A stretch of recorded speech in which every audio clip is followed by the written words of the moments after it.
Welcome to our 8th and final chapter in our course on quantitative trading. This chapter focuses on machine learning.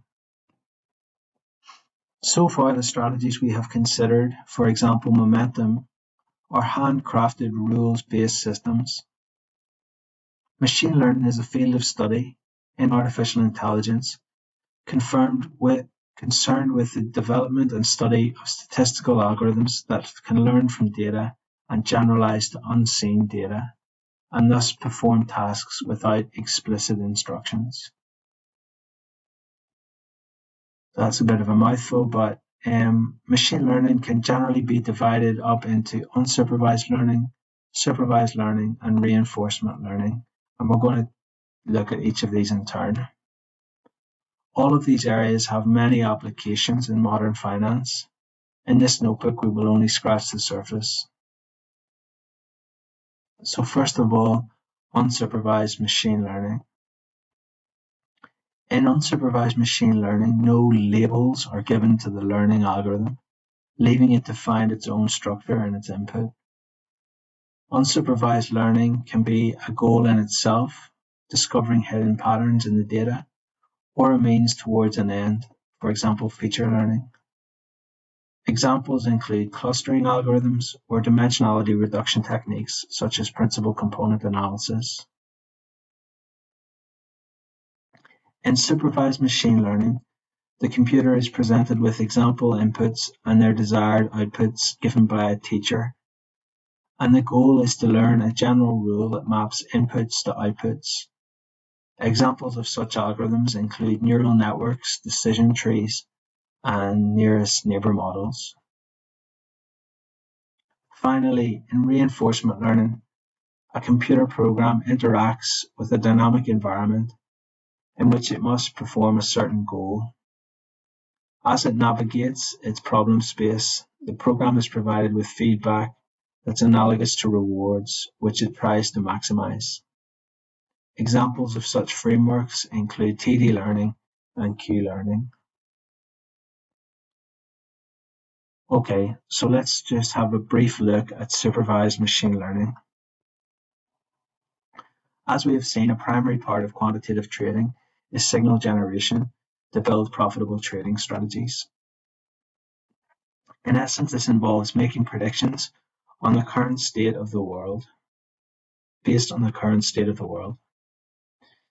In essence, this is a supervised machine learning problem. We have a historical data set D comprised of X and Y, where X is an N by F matrix, with each row corresponding to the F features at a given time, and Y is a vector of each of the outcomes. We make an assumption that the data is generated by a deterministic function f, such that Y is equal to f of x plus epsilon, where epsilon is a noise variable with mean 0 and a standard deviation sigma. In this case, we want to approximate our deterministic function f as well as possible given our data D, with a function f hat, sometimes denoted f hat underscore D. Given a few lines of mathematical manipulation, one can show that the expected mean squared error of the function f hat of x equals 3 terms.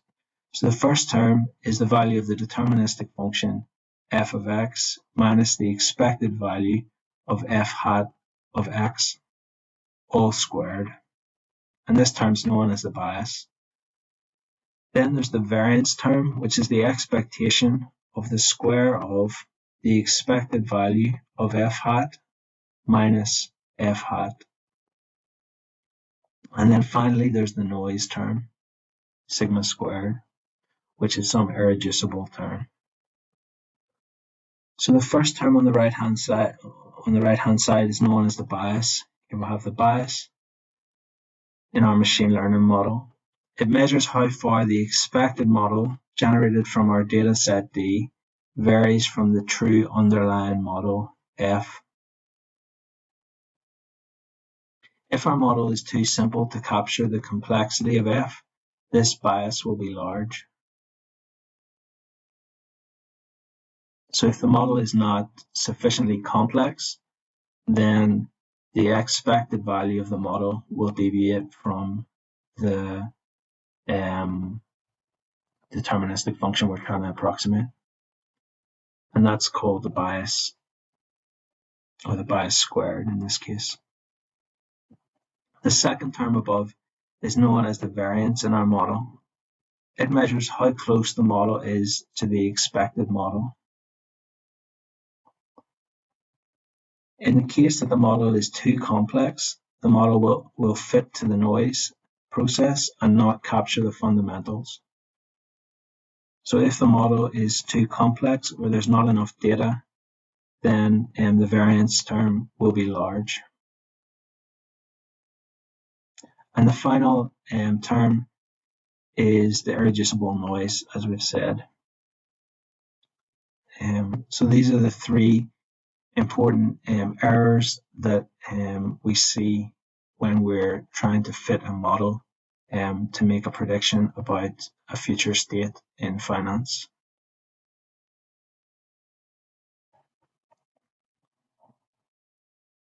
As we said before, in finance, there's a huge amount of noise in market data. It's very, very difficult to make these predictions.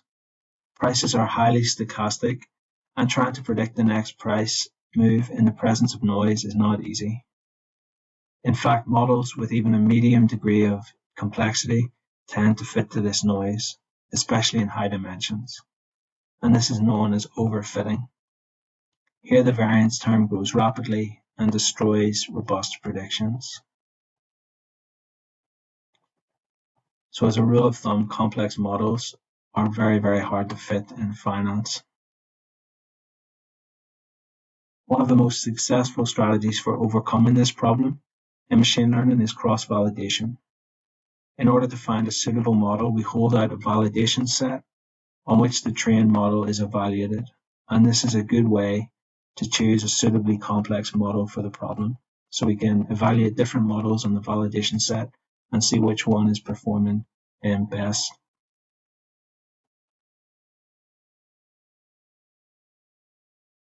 So getting started with machine learning in finance, so particular supervised learning. The most important thing to begin is to fit a simple model like a linear or logistic regression as a benchmark. This serves as a reference point for improvements using more advanced models. Dedicating a lot of time to cleaning data and building sensible features for a small regression model before attempting to build something more advanced.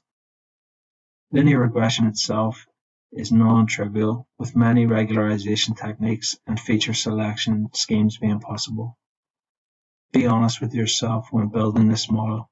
Don't go for any extra complexity unless it is statistically significant. So keep your model small and simple when you're building a benchmark to get started.